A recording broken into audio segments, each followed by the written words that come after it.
സുഹൃത്തുക്കളെ, ഇന്ന് നമ്മൾ കോഴിക്കോട്ടേക്കാണ് പോണത്. അപ്പോൾ ജീവിതത്തിൽ ആദ്യമായിട്ട് ഓട്ടം, അതായത് മദ്യപിച്ചതിൻ്റെ ഫിറ്റ് ഇറങ്ങിക്കഴിഞ്ഞാൽ ഏകദേശം അവർ പിന്നെ ജോലിക്ക് എടുക്കും. അവിടെ പിന്നെ അവർ ഒരു തെറ്റും ചെയ്തിട്ടുണ്ടാവില്ല. അങ്ങനെയൊക്കെയാണ് എന്താ പറയുക, യാത്രയെ ഇഷ്ടപ്പെടില്ല തോന്നുന്നത്.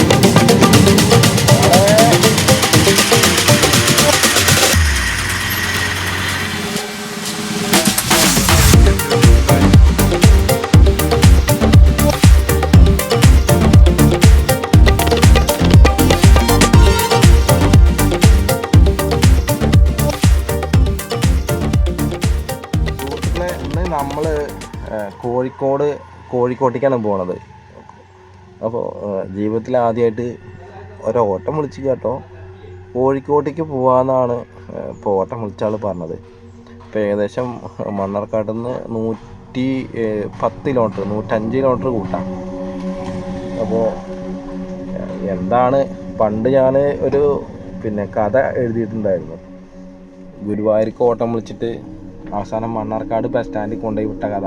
അതുപോലെ എനിക്കൊരു ബേജാറ്. എന്നാലും നമുക്കൊന്ന് പോയി നോക്കാമല്ലേ.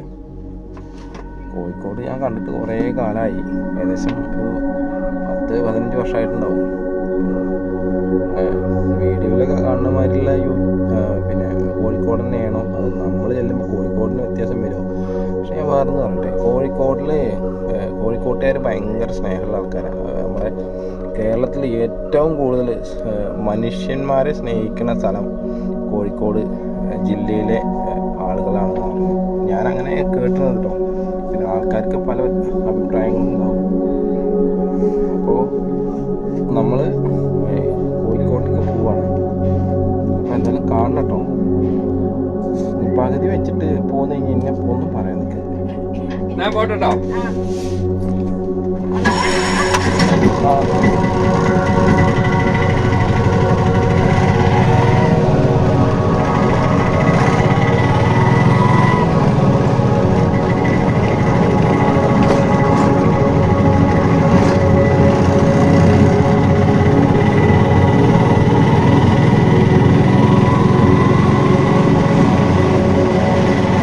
എത്ര സമയം വേണ്ടി വരും? ഒരു 3 മണിക്കൂർ വേണം അല്ലേ?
നമുക്ക് കോഴിക്കോട്ടേക്ക് പോകാനുള്ള യോഗമൊന്നുമില്ല. അങ്ങനെ കുത്തി കുലുങ്ങി കുണ്ടും ചാടി മൂടും കുത്തി ഇങ്ങനെ പോകാനുള്ള സമയമേ ഉള്ളൂ നമുക്ക്. കുട്ടി,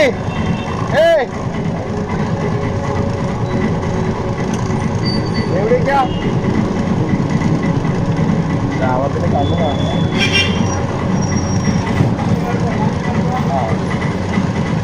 അപ്പോ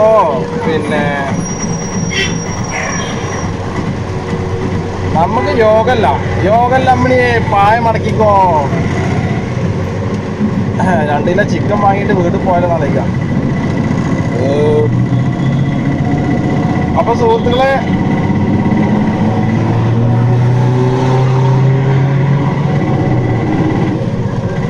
രണ്ട് മണി കഴിഞ്ഞു. 2-2:15.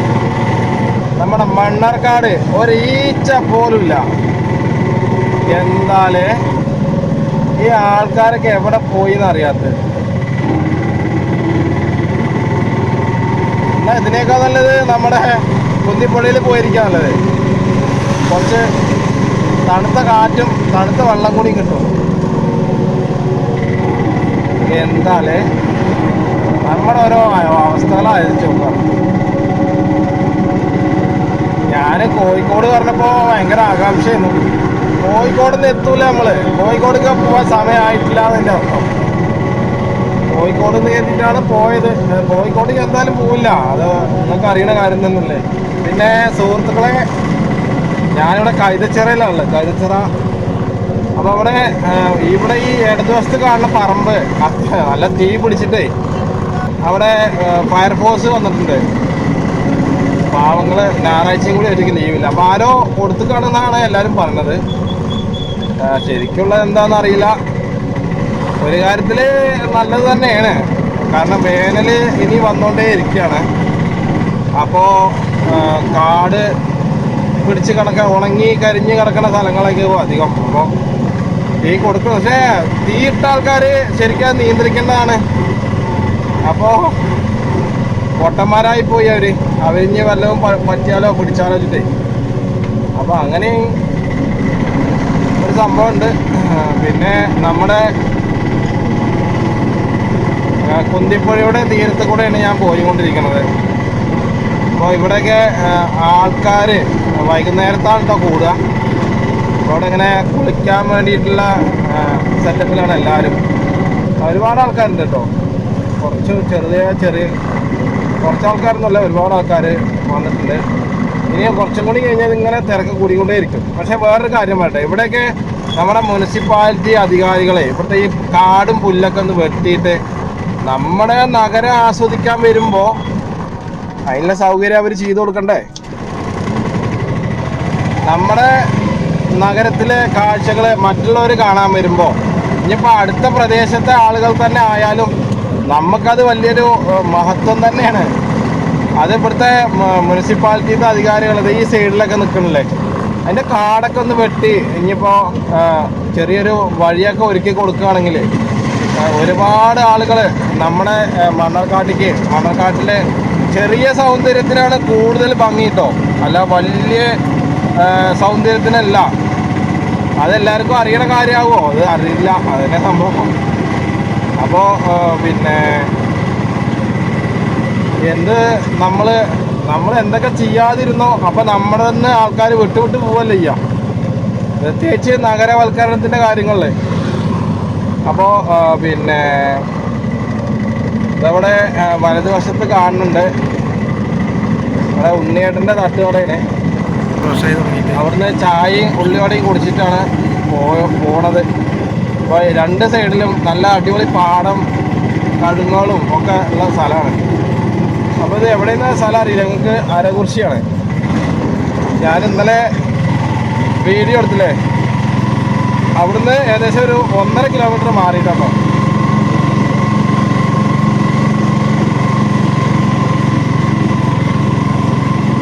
കോഴിക്കോട്ടേക്ക് ഓട്ടം പോയിട്ട് ഇതപ്പോൾ വരുന്ന വഴിയാ. അല്ല, നിങ്ങൾക്ക് വല്ല അന്തകമ്മി ഉണ്ടോ?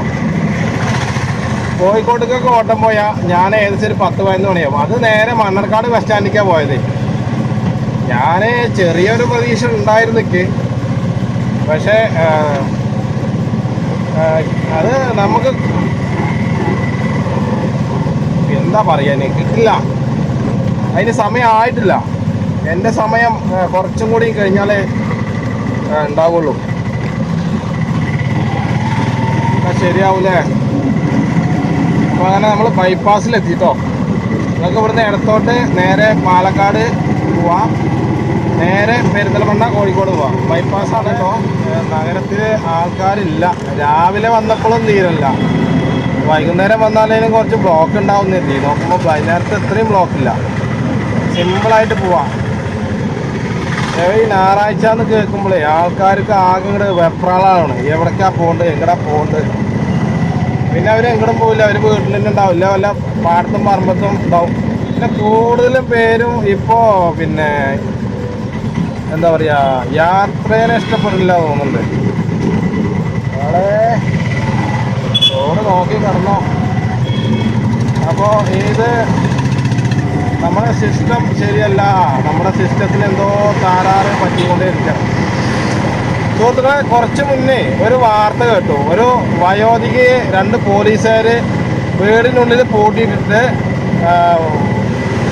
എന്താ അത് ഇങ്ങനെ ചെയ്യോ, എന്താ ഇത് പറയാം, പോലീസുകാരെ എന്തെങ്കിലും പറയാൻ പറ്റുമോ? കാരണം അവർ പോലീസിൻ്റെ നിയമം കയ്യിലെടുക്കുന്ന ആൾക്കാരല്ലേ. പക്ഷെ ഇങ്ങനെ പോയിട്ടുണ്ടെങ്കിൽ നിയമം ജനങ്ങളാവും കയ്യിലെടുക്കുക. അപ്പോൾ നിങ്ങൾ പരമാവധി നിങ്ങൾ ആ വൃദ്ധയെ പൂട്ടിയിട്ടിട്ട് എന്താണ് നിങ്ങൾക്ക് കിട്ടിയത്?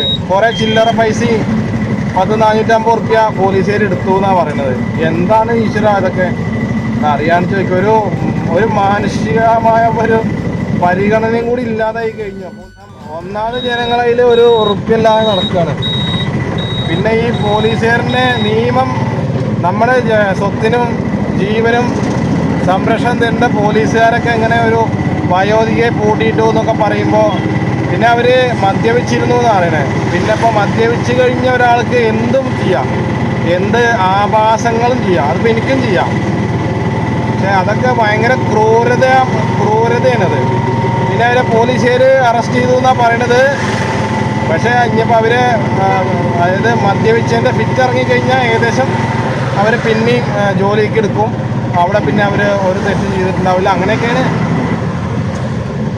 നമ്മുടെ സിസ്റ്റം നമ്മുടെ സിസ്റ്റമാണ് ശരിയല്ലാത്തത്. ഞാൻ പറയുമ്പോൾ ശരിക്കും കേരളത്തിൽ നമ്മുടെ സൗദിയിലത്തെ നിയമം കൊണ്ടുവരണം. തെറ്റ് ചെയ്തവനെ കട്ടവൻ്റെ കൈ വെട്ടണം, ബലാത്സംഗം ചെയ്തവൻ്റെ മൊത്തം വെട്ടണം.